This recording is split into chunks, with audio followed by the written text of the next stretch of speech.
topics and opinions expressed in the following show are solely those of the hosts and their guests and not those of W4CY Radio, its employees, or affiliates. We make no recommendations or endorsements for radio show programs, services, or products mentioned on air or on our web. No liability, explicit or implied, shall be extended to W4CY Radio or its employees or affiliates. Any questions or comments should be directed to those show hosts. Thank you for choosing W4CY Radio. Welcome to the Ask the Expert show on W4CY Radio and Talk4 TV, where we bring you educational information from top local experts in the fields of legal, health, financial, and home improvement. Now sit back and listen to experts in family law, association law, hearing loss, business brokers, home care, along with many other topics. Now here are your hosts, Steve-O and Sophia. Hey, good morning, Florida. Welcome to another Ask the Expert show, where for the last 16 years, we have brought you the finest experts in the field of legal, health, financial, and home improvement. I got to tell you, if you've been listening to the show long enough, I was a sports agent for 15 years, and it actually took me 4 years to find the right money management company. It was a very difficult task because I didn't want to handle my clients' money, but I wanted to make sure that they had the best of the best. And I'm going to tell you, we've been doing this show with ProVise Group, Money Management Group, for about 3 years now. And I got to tell you, this is one company that I wish I would have known back when I was a sports agent. Let me introduce you to Ray Ferrara. Good morning, Ray. Good morning, Steve. Nice to be with you again. I think we're closing in either on 4.5 or 5 years together, and It's been an absolute delight.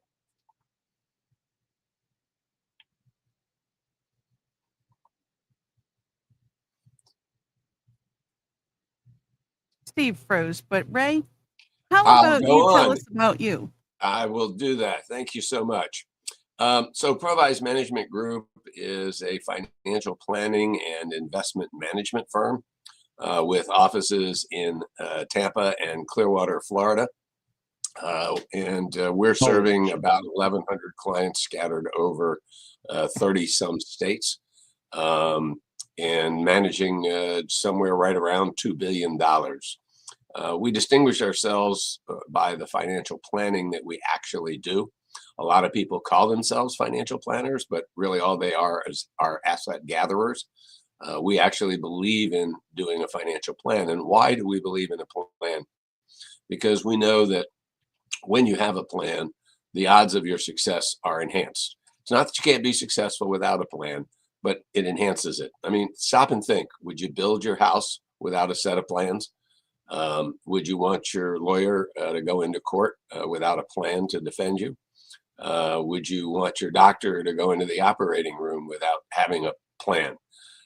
They both could be successful without a plan, but the question is, the odds of success are improved. And we always offer a 1-hour complimentary consultation in our Clearwater or Tampa office, and for those that are outside of the Tampa Bay area, certainly by Zoom, for us to answer any questions you have. And if you'd like to learn a little bit more about us, you can always go to our website, which is provise.com. That's PROVISE.com. Or if you're ready to set up that consultation, simply give us a call at 727-441-9022. That's 727-441-9022. Steve? Ray, I got to guess what question everybody has for today's show: the shutdown. What the heck is going on with the shutdown? And they want to know, if this continues for another couple of weeks, what do you feel like the consequences are going to be for the economy? Well, today is the 20th. Tomorrow will be 3 weeks that the government will have shut down. At the moment, the consequences have been significant, but not overwhelmingly great. But the longer this goes on, the more complicated, the more problematic it is all going to be. And I state the obvious. Let's look at what's happened up to this point. Now, a lot of people would be delighted to know that the IRS is working with a skeleton crew. But for those that are looking to have their tax returns processed, checks coming back, people who have legitimate concerns and questions, they're not very happy about it. I was in Chicago 2 weeks ago, just after the shutdown had started. Steve, I can tell you that on that Tuesday morning, after we last did our show 2 weeks ago, O'Hare and Midway were a mess. And I was flying on Wednesday. And fortunately, I didn't have any problems on Wednesday. But there's kind of been rolling blackouts around the country with air traffic controls. And everybody's getting to the airport earlier than they were before with concerns about flights, et cetera. But the real damage lies in the not too distant future. And while we're talking about airplanes, the air traffic controllers are considered essential workers. And for the most part, they have all showed up and have done a great job during this time without being paid. But we're going to be coming up on the second paycheck very shortly next week that they will not have been paid. And, these are real people with families that depend on them to bring home that bread and butter. And they're going to have to go do something else, whether it's Ubering or working at a grocery store, doing something to make some money. And as that pain ramps up, as it will, the longer this goes on, the more pressure is going to be on the people in Washington to solve the problem. This shutdown is, as I say, so far has been an issue, but it's not been an overwhelming issue, but it is going to become one very shortly. We're not getting any economic data. People are kind of, if you will, driving in the blind in a number of different businesses and in a number of different industries. It will have an economic impact, and most likely it will be with lower consumer spending, number one, people losing their jobs, number two, and number three, it could bring back some additional inflation as a result of all of this. So it's not a positive. There's no reason to panic at the moment. And this too shall pass, but it may not be an easy passing, Steve. I agree. Ray, with the interest rates coming down, have you seen any figures on new home buyers? Well, a lot of people are asking that question, Steve, relative to should I be refinancing? So let's look at a few do's and don'ts. The general rule of thumb is if there's a 1% difference, it's almost a slam dunk for you to go through the refinancing. Now, there's some caveats to that. First thing is, if you're not going to be living in your home for more than a couple of years, it may not make sense to refinance because you do have costs when you refinance a home. And you have to amortize those off usually over a 2 or 3 year period of time. And so even though you'll have lower payments, when you think about the money that you spent to do the refinancing, if you don't live in the home long enough, you won't get to a crossover point. So you've got to consider that issue. You also have to think in terms of the term. Let's suppose that you were on a 30-year mortgage and maybe you're 3 years into it now, and you've been paying on the mortgage for the last 3 years. If you try to stretch it out for 30 years for another 30 years as opposed to 27, certainly not only because of the lower interest rate, but because you're now stretching back out for another 30 years, your payments are going to be lower than they were before, but you're going to be paying for a longer period of time, which means you'll be paying more interest. And maybe that isn't really what you want to do. Maybe you should just try to refinance for 27 years, or if there's enough of a reduction, consider a 15-year mortgage, get it paid off, sooner. Your payments might go up a little bit from where they are, but you're shortening the term and you'll be paying less for interest. When you do go to refinance, get proposals from several brokers that are out there, mortgage brokers. It's a competitive business, and they all charge fees, and they charge different fees in different ways. And so you ought to get at least 3 different quotes that you can evaluate and determine which one would be in your best interest. The one thing we don't encourage people to do, however, Steve, is that if your home is almost paid off or in fact paid off, don't go rushing out to get a new mortgage just to kind of put that money in your pocket. It's real nice not to have to send that check to the bank anymore. As an example, the office building in which I sit is something that I own, and we financed it over the years. And last July, we finally paid off the mortgage, and I got to tell you, it feels awful good. Yeah. To no longer have that mortgage out there, and certainly with a home, it's even that much better. So 1% is kind of the guideline. Okay, maybe 3/4, but 1% makes it a fairly easy decision with the caveats that I just discussed. Ray, we don't talk about precious metals very much, but I keep looking at what gold is doing and what's driving up its appeal all of a sudden. So let's have a little history about gold, a history lesson on gold first.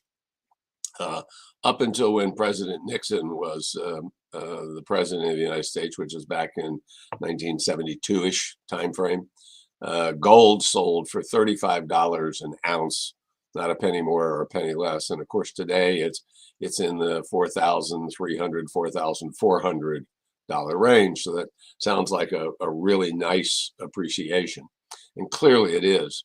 But gold has had significant up and down movement over the years. In the late 80s, when inflation was rampant and interest rates were very high, gold in that short 8-year period of time jumped up to over $800 an ounce. But then it fell down to a few $100s an ounce and stayed there for a long time. And then it jumped up and got into 1,000 and stayed there for a long time and dropped back down. And it's got a very volatile, long period of time. But what's driving it at the moment are a number of different things.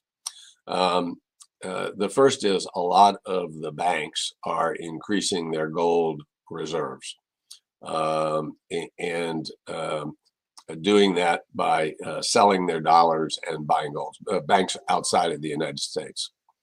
And that's put pressure on the dollar, and we've seen the dollar depreciate by about 10% so far this year. If you wanted to go buy something in Europe, as an example, it's going to cost you 10% more today than it would have at the beginning of the year. The next thing that's happening is that inflation has been an issue in several places around the world. Gold is always looked at as a storehouse of value. And the third thing is many governments are buying gold right now and shedding dollars. Most notably, this is true in China, where they're delighted to watch our dollar weaken against their currency, which is also weakened during the course of this year. And then you've got those speculators, those people that think that gold's going to go to the moon, and so they have borrowed heavily and have started to buy into gold. Gold, other than jewelry, really has no commercial value whatsoever. Silver, on the other hand, which has also skyrocketed here in the past few months, and just, I believe it was last week, set a new record for the cost per ounce. If you ever want, Steve, if you ever have any of that old silverware that you got when you were, married as a young fella many years ago, and no, the kids don't want that silverware anymore. They could care less about it. Now's the time to go turn in that silverware and collect big dollars for it.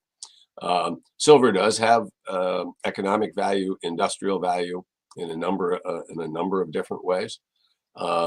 So speculation is driving the price.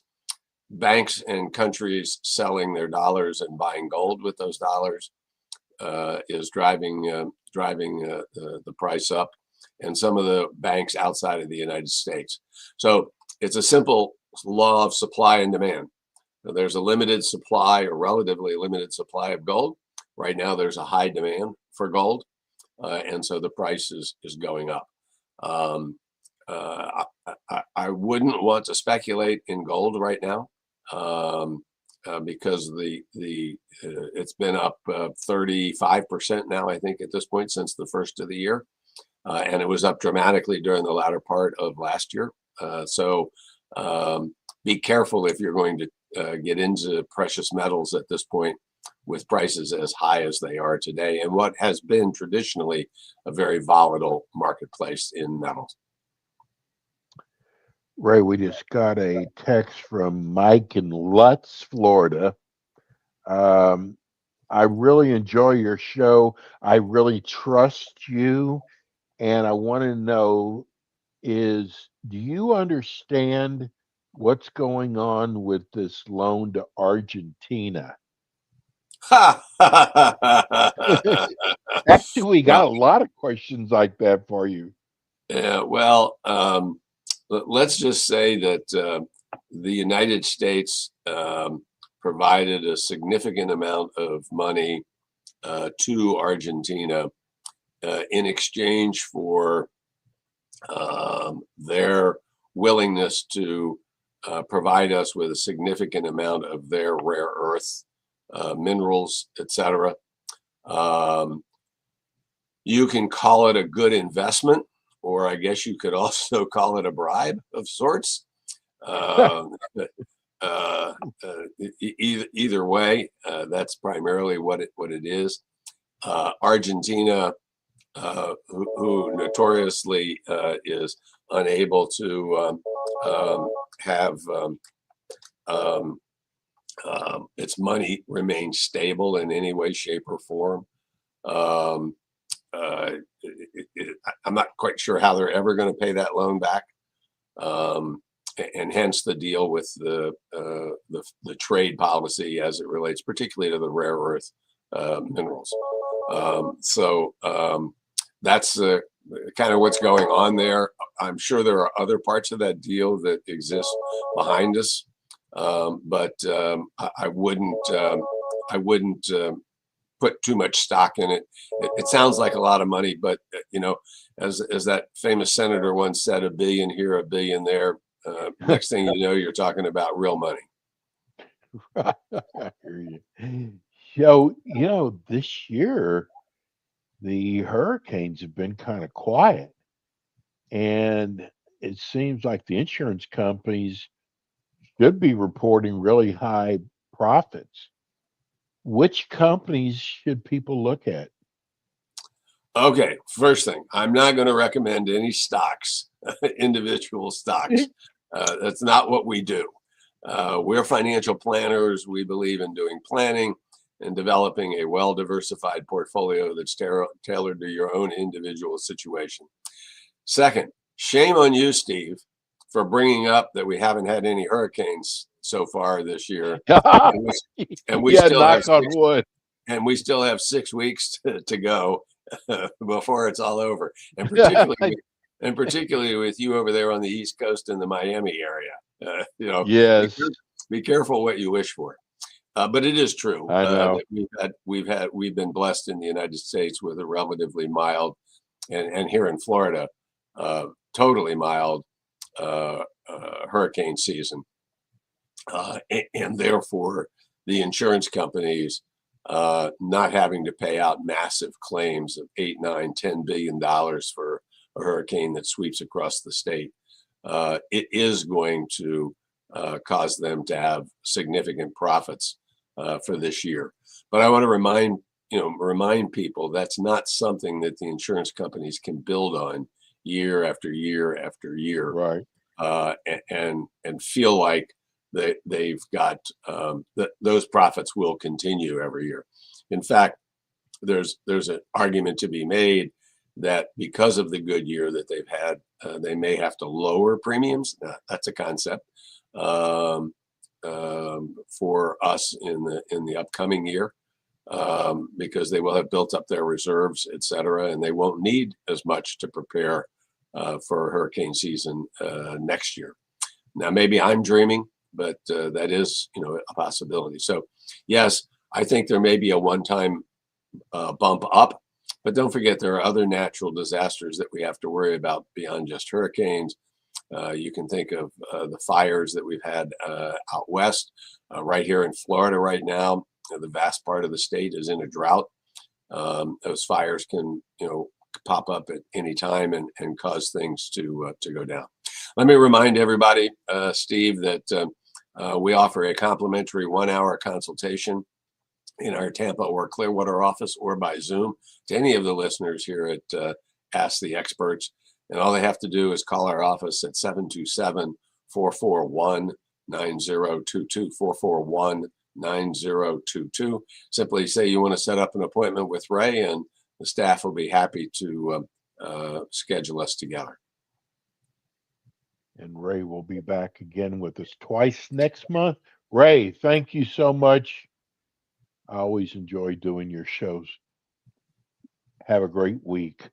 Steve, stay safe and no hurricanes. No hurricanes. Thanks, Ray. See you later. We're going to go to a short break. We'll be right back. Thanks for tuning in today to the Ask the Expert show on W4CY Radio and Talk4 TV. Tune in next week and every week to hear more from our experts on personal injury, insurance, air condition repairs, estate planning, Medicare, and many other topics in the areas of legal, health, financial, and home improvement. See you next week.